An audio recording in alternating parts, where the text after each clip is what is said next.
Hola a todos y bienvenidos a nuestro canal. Es una alegría inmensa saludarlos y compartir este espacio de oración y reflexión, donde buscamos que la palabra de Dios ilumine cada rincón de nuestra vida cotidiana. Me siento muy bendecido de tenerlos aquí hoy, unidos en un mismo espíritu y con el corazón abierto para recibir lo que el Señor tiene preparado para nosotros.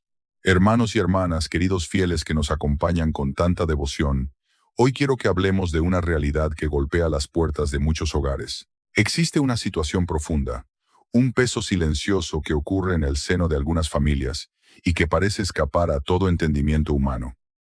A veces buscamos respuestas en la ciencia, pero nos damos cuenta de que hay algo que ningún médico, por más preparado que esté, puede diagnosticar de manera completa. Acudimos a expertos, pero notamos que ningún psicólogo logra explicar con suficiente claridad ese vacío o esa tensión que se siente en el aire del hogar. Incluso, si buscamos en libros, veremos que ninguna teoría sociológica es capaz de capturar en toda su dimensión la complejidad de lo que sucede entre cuatro paredes. Es una carga invisible, un misterio que muchas veces se lleva en soledad y en silencio. Sin embargo, las familias que lo viven, esas personas que pasan noches en vela o días de incertidumbre, reconocen de inmediato esa sensación cuando alguien, finalmente, tiene la valentía de ponerle un nombre. Es ese momento de verdad donde dejamos de pretender que todo está bien y admitimos que necesitamos una guía superior. En este canal, queremos caminar a su lado, entendiendo que más allá de las explicaciones del mundo, existe una dimensión espiritual que solo podemos comprender a través de la fe y la confianza plena en nuestro Padre Celestial. Estamos aquí para nombrar esas realidades y ponerlas en las manos de Dios. Algo que produce en quien lo escucha por primera vez esa mezcla específica de alivio y de incomodidad que solo produce la verdad cuando finalmente aterriza en un lugar donde llevaba tiempo sin estar. Lo que ocurre en esas familias tiene un nombre que la Sagrada Escritura usa sin eufemismos, que la teología ha desarrollado con precisión, que los santos que tuvieron el don del discernimiento espiritual reconocieron en el ministerio pastoral y que en décadas de sacerdocio he visto operar con una consistencia que ya no me sorprende. Aunque sigue perturbándome, ese nombre es maldición generacional. Antes de que alguien se alarme, antes de que alguien piense que estoy hablando de algo oscuro, de algo que pertenece al terreno de la superstición o del pensamiento mágico, antes de que alguien sienta el impulso de cambiar el video, porque esto no suena a catolicismo sólido, sino a folclore espiritual de dudosa procedencia, les pido que se queden, que me den los minutos necesarios para establecer el fundamento bíblico y teológico de lo que voy a decirles, porque lo que vamos a hablar hoy no es superstición, no es folclore, no es una creencia popular sin raíces en la fe de la Iglesia. Es una verdad que está en la Sagrada Escritura desde el Antiguo Testamento, que fue reconocida por los padres de la Iglesia, que el ministerio de liberación, que la Iglesia practica formalmente, aborda de manera directa y que tiene consecuencias prácticas muy concretas para la vida de familias que en este momento, mientras escuchan este mensaje, pueden estar viviendo exactamente lo que vamos a describir sin haber podido ponerle nombre hasta hoy. Pero antes de entrar en el corazón de este tema, permítanme contarles algo que me ocurrió en el ministerio y que ilustra con más precisión que cualquier explicación teológica abstracta lo que vamos a explorar juntos hoy. Me buscó una mujer de mediana edad, bien educada, de familia practicante, que había notado algo en su historia familiar que la perturbaba de una manera que no sabía cómo articular. Me dijo que en su familia, de generación en generación, había un patrón que nadie había podido romper. Su bisabuelo había muerto en circunstancias trágicas relacionadas con el alcohol. Su abuelo también, su padre también, y su hermano mayor, que había prometido ser diferente, que había visto lo que el alcohol había hecho a los hombres de su familia y que había jurado no repetirlo. También había caído en la misma oscuridad. Y ahora su hijo, el mayor de sus hijos varones, estaba mostrando las primeras señales del mismo camino. Me lo contó con una desesperación tranquila, esa desesperación que ya no grita porque lleva demasiado tiempo sufriendo para gastar energía en los gritos. Y me preguntó algo que he escuchado en versiones distintas muchas veces a lo largo del ministerio. Padre, ¿hay algo en nuestra familia? ¿Hay algo que viene de atrás que nos persigue? ¿O simplemente tenemos muy mala suerte? La respuesta que le di ese día y que voy a desarrollar en profundidad durante este mensaje fue que lo que ella describía tenía efectivamente una dimensión que iba más allá de la mala suerte, y más allá de la genética, y más allá de los patrones psicológicos aprendidos, aunque todas esas realidades también estaban presentes. Tenía una dimensión espiritual que la fe católica nombra, que el ministerio de la Iglesia puede abordar y para la que existe una solución real, aunque no siempre rápida ni sencilla. Hermano, si este mensaje está tocando algo en su corazón, si mientras escuchan están pensando en patrones de su propia familia que se repiten de generación en generación, de maneras que no terminan de explicarse solo con factores naturales, les pido que se suscriban a este canal ahora mismo y que activen la campanita. Compartan este video con alguien que saben que lo necesita, con esa familia que lleva generaciones luchando contra algo que no tiene nombre, con esa persona que siente que hay algo en su historia que necesita ser liberado. Pueden estar siendo el instrumento de Dios para que la luz entre donde ha habido oscuridad durante demasiado tiempo. Comencemos por el fundamento bíblico, porque sin él, todo lo que siga carecería de la autoridad que este tema requiere.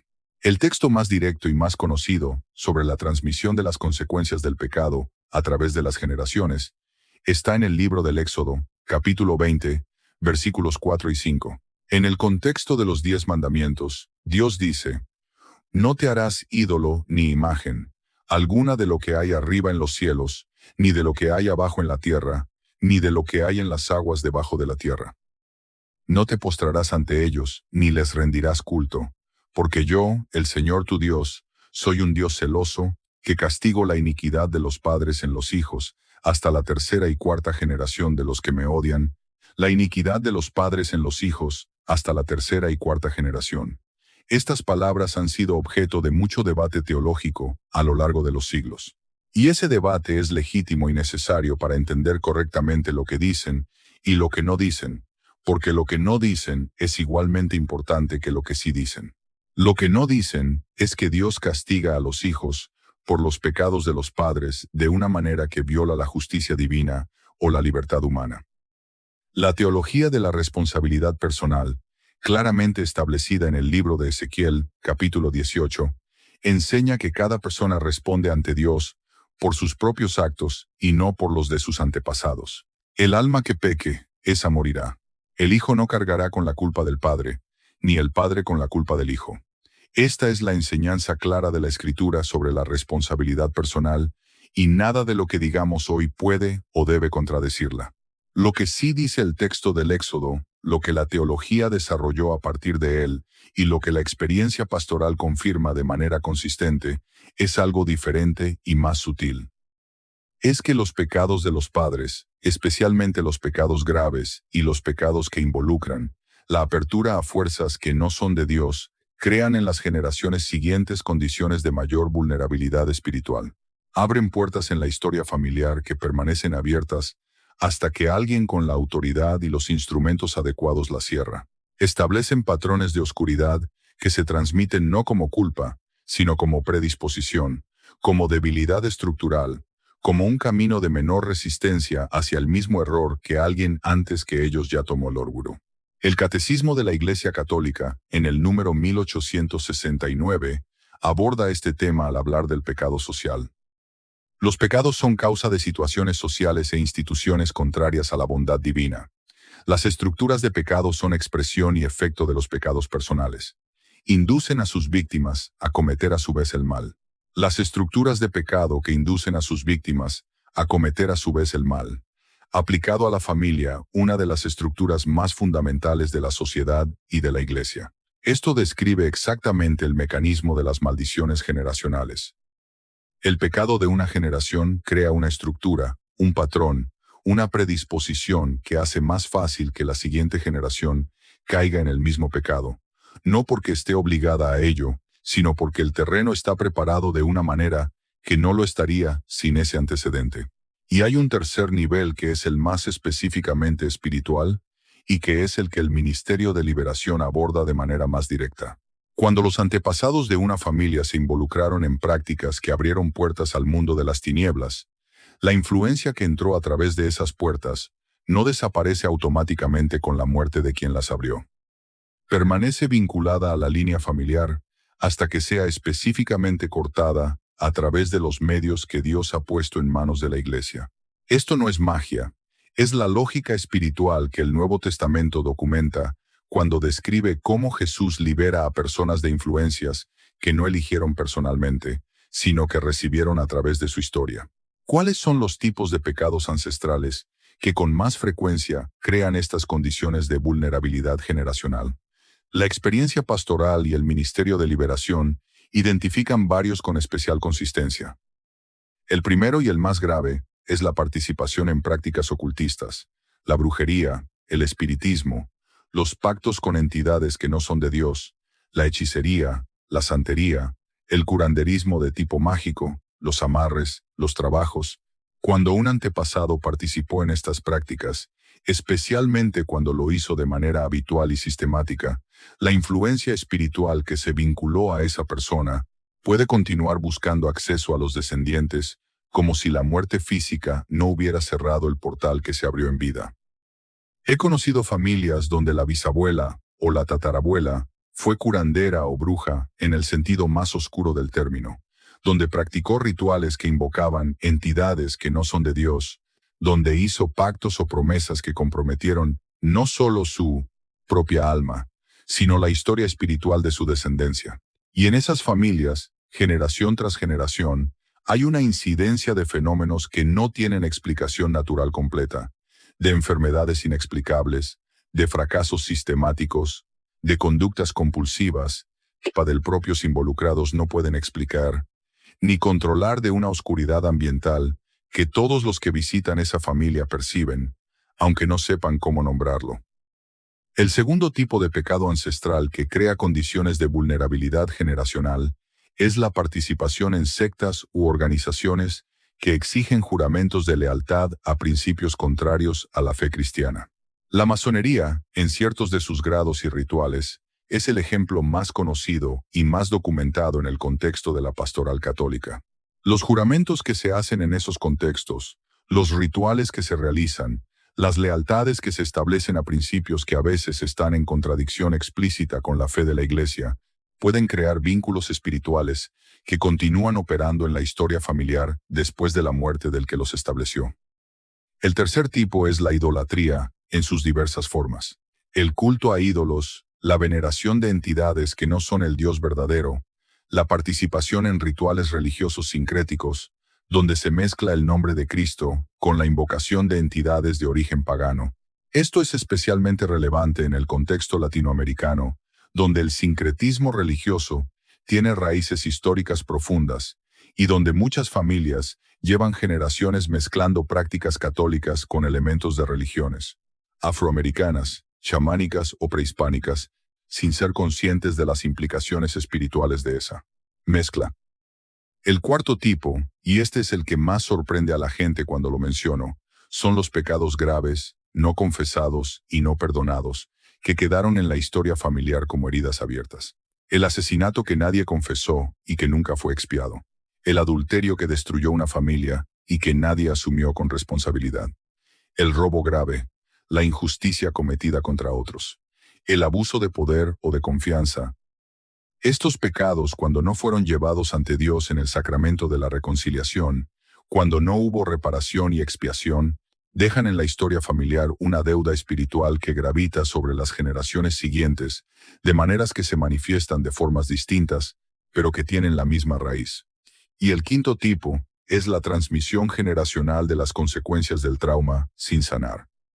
Esto tiene una dimensión psicológica que la ciencia moderna ha comenzado a documentar de manera creciente, especialmente en el campo de la epigenética, que estudia cómo las experiencias traumáticas pueden afectar la expresión de los genes y transmitirse a las generaciones siguientes de maneras medibles.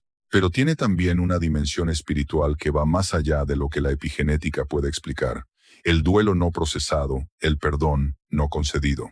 El dolor que se enterró sin haber sido sanado, crean en las familias condiciones emocionales y espirituales que predisponen a las generaciones siguientes a repetir los patrones de daño que las produjeron. ¿Cómo se reconoce una maldición generacional en la propia historia familiar? Esta es la pregunta práctica más importante y quiero responderla con la precisión que merece. El primer indicador es la repetición de patrones específicos de pecado o de desgracia a través de múltiples generaciones. No hablo de que en la familia haya habido problemas, porque todas las familias tienen problemas. Hablo de un tipo específico de problema que se repite en la misma forma, de generación en generación, con una precisión que supera lo que el azar o los factores puramente naturales pueden explicar. El mismo tipo de adicción, el mismo tipo de fracaso matrimonial, el mismo tipo de enfermedad en los hombres o en las mujeres de la familia, la misma forma de muerte prematura, la misma incapacidad para prosperar económicamente, a pesar de las capacidades y de los esfuerzos. El mismo tipo de ruptura de las relaciones. Cuando el patrón es específico y cuando se repite a través de 3 o 4 generaciones o más, hay motivos pastorales serios para examinar si hay una influencia espiritual ancestral operando. El segundo indicador es la presencia de fenómenos en el hogar que no tienen explicación.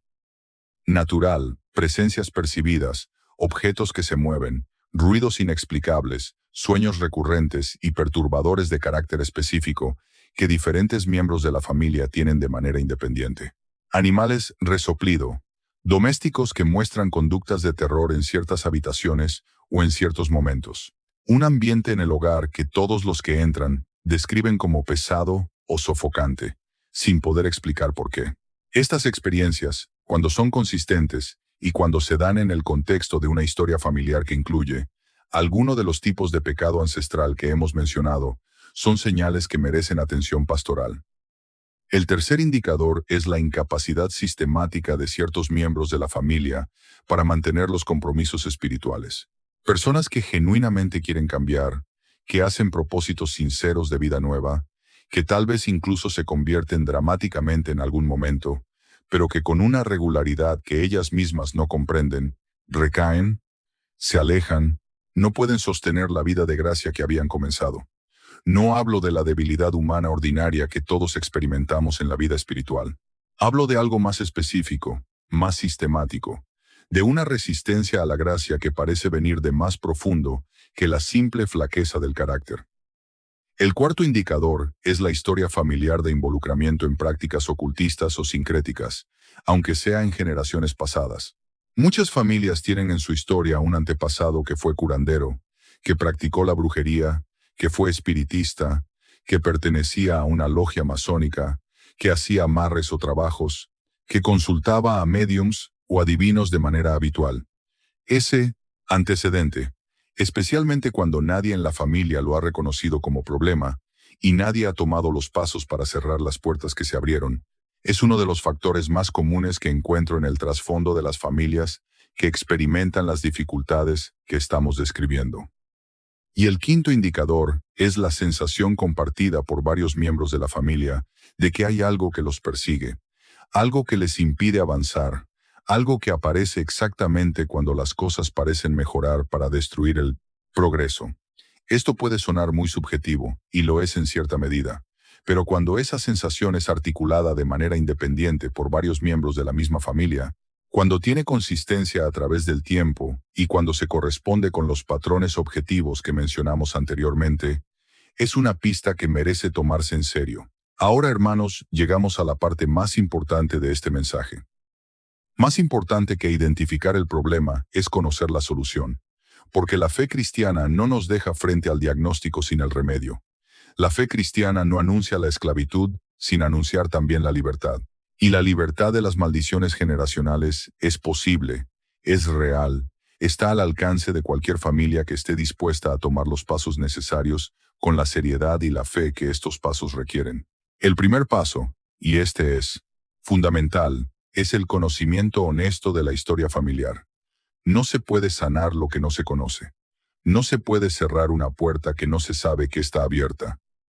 Muchas familias tienen secretos que los mayores han guardado con vergüenza o con miedo, y que las generaciones siguientes no conocen. Ese silencio protege la imagen de los antepasados, pero deja las puertas abiertas que ellos abrieron. El primer acto de sanación generacional es la valentía de preguntar, de investigar, de conocer la verdad de la propia historia, aunque esa verdad sea incómoda. No digo que haya que airear los pecados de los antepasados públicamente. Digo que el miembro de la familia que quiere romper el patrón necesita conocer lo suficiente de la historia para poder presentarla ante Dios de manera específica. No es suficiente decir, sé que en mi familia hubo cosas malas. Es más eficaz poder decir, sé que mi bisabuelo practicó la brujería, que mi abuelo perteneció a una organización ocultista, que en mi familia se usaron estos objetos o estas prácticas. La especificidad importa en la oración de sanación generacional, porque Dios no necesita esa especificidad para actuar, pero nosotros la necesitamos para saber exactamente qué estamos presentando ante Él y qué puertas estamos pidiendo que cierre. El segundo paso es la confesión sacramental, no solamente de los propios pecados, que siempre debe ser el comienzo, sino específicamente de cualquier involucramiento personal en prácticas que puedan haber contribuido a abrir o a mantener abierta la oscuridad en la historia familiar. Si en algún momento de la propia vida se consultó un curandero, se usó la hija, se recurrió al tarot, se participó en rituales sincréticos, se hicieron compromisos con organizaciones esotéricas, todo eso debe ser confesado con especificidad y con arrepentimiento real. La absolución sacramental tiene el poder de cortar vínculos espirituales que ninguna oración privada puede cortar sola, porque el sacramento actúa con la autoridad de Cristo que le fue dada a la Iglesia.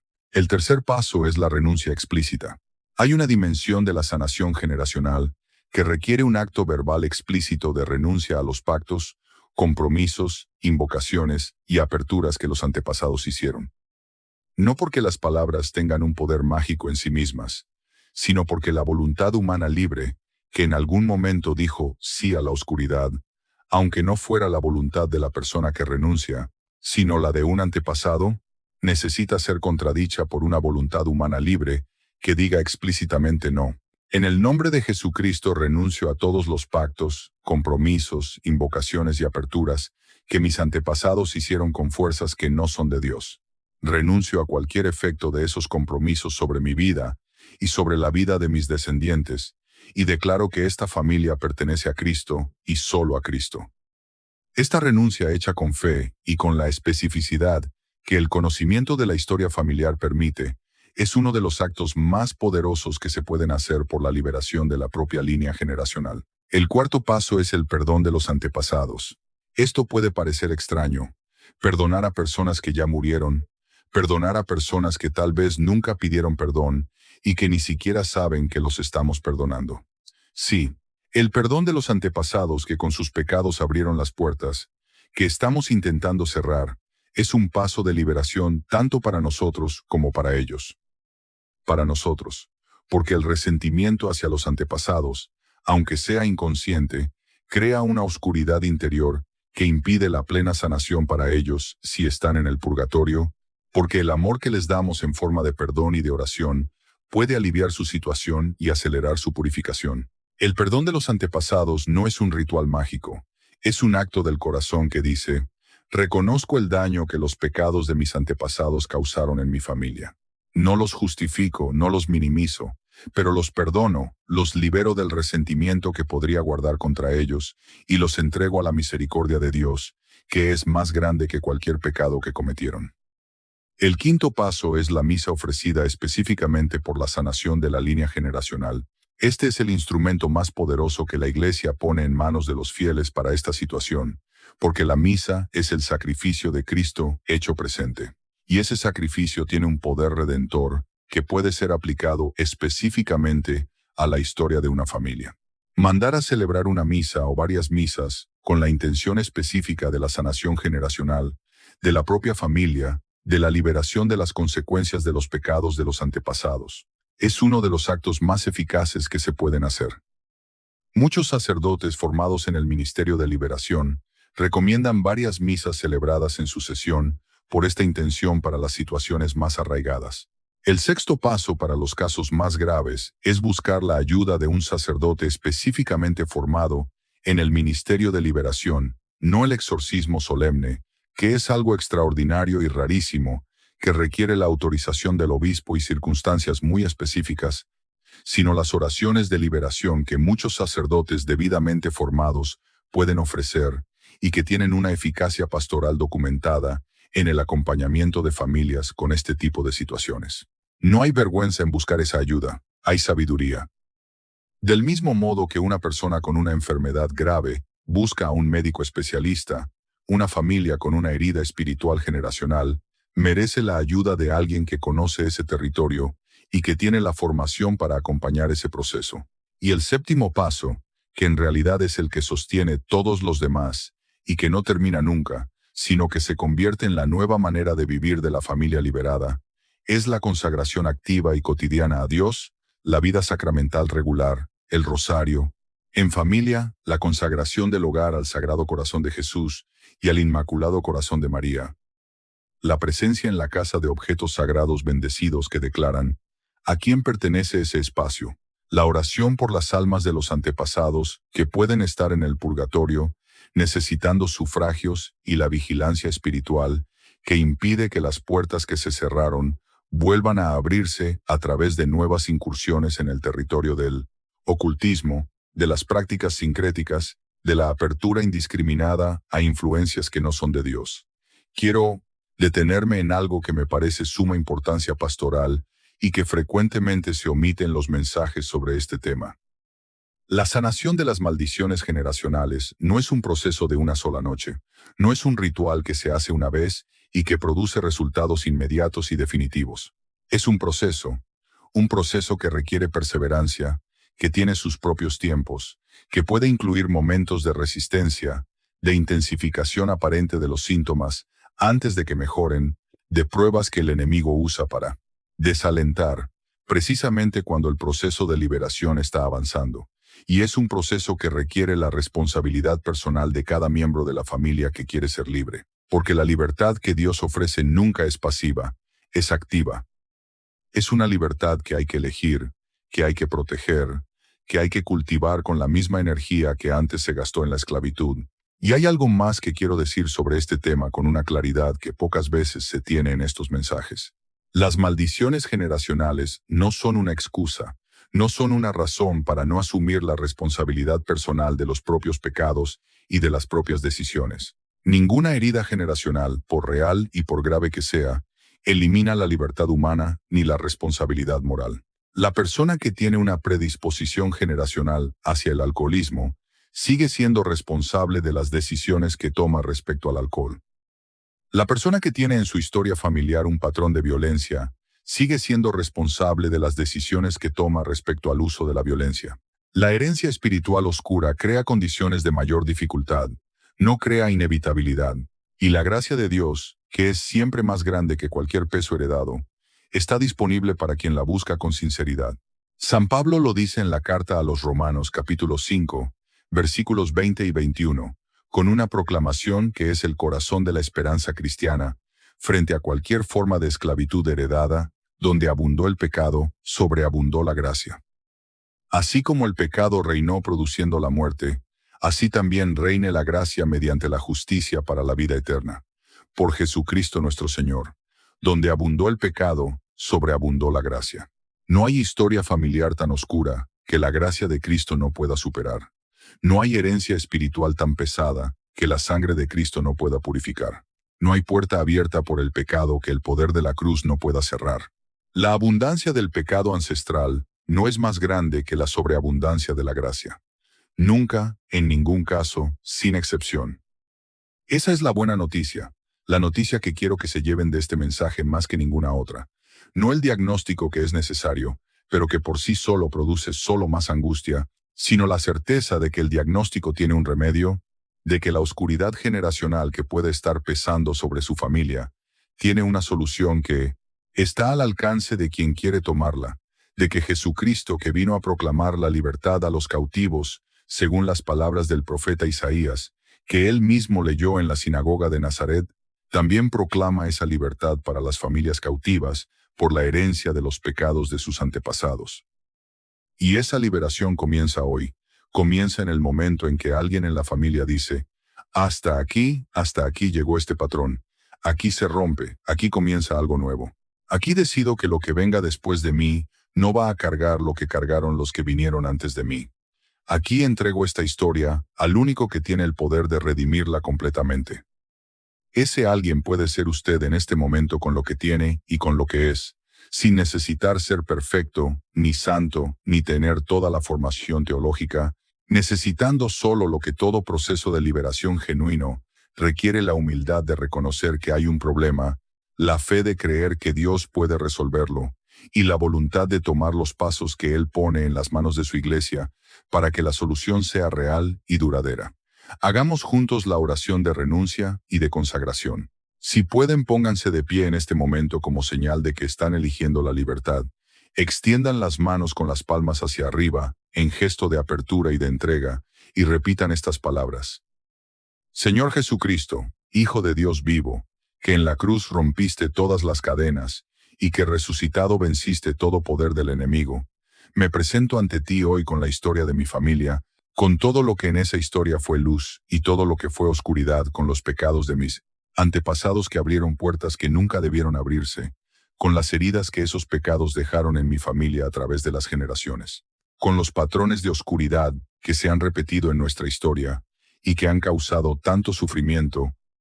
Señor, en tu nombre y con la autoridad de mi bautismo, renuncio hoy a toda influencia que haya entrado en la historia de mi familia a través de prácticas ocultistas, de idolatría, de convicción de pactos con fuerzas que no son de ti, de rituales sincréticos, de invocaciones de entidades que no son el Dios verdadero.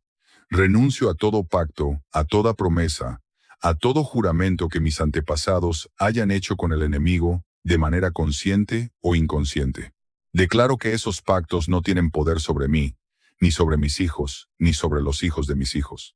Declaro que la sangre de Cristo derramada en la cruz y presente en la Eucaristía es más poderosa que cualquier cosa que se haya hecho en la oscuridad. Perdono a mis antepasados por los daños que causaron con sus pecados.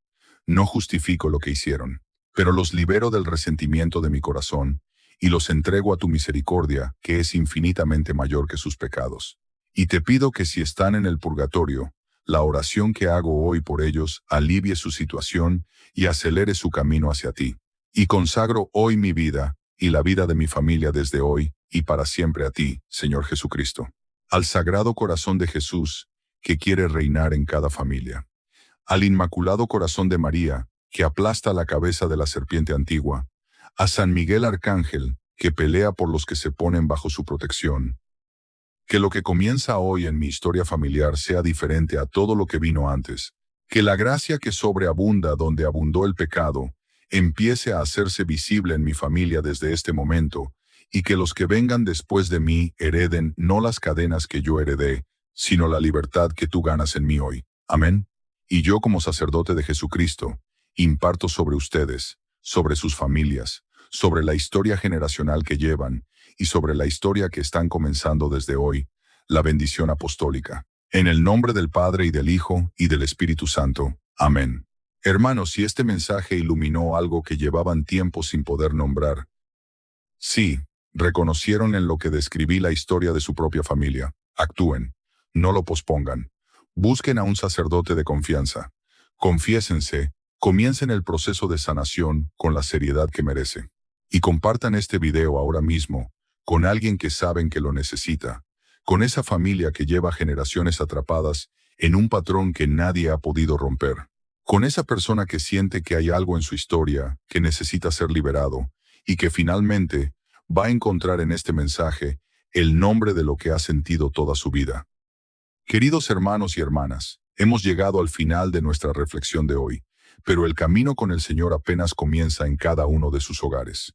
Si este mensaje ha tocado su corazón y sienten que estas palabras les han dado un poco de paz o claridad, los invito con mucho cariño a que se suscriban al canal, si todavía no lo han hecho.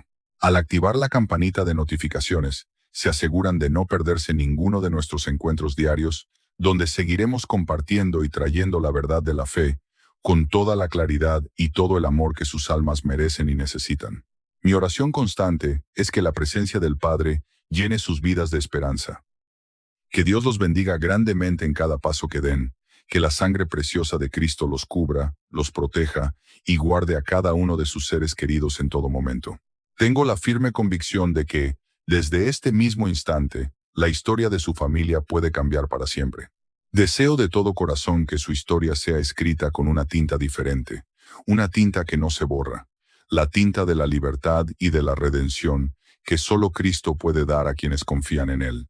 No olviden que cada día es una oportunidad nueva para restaurar lo que parece roto. Me despido por ahora, pero con la alegría de saberos os volveremos a encontrar muy pronto. Los espero mañana sin falta para seguir alimentando nuestra alma con la palabra. Hasta la próxima, hermanos, y que la paz de Dios permanezca siempre con ustedes.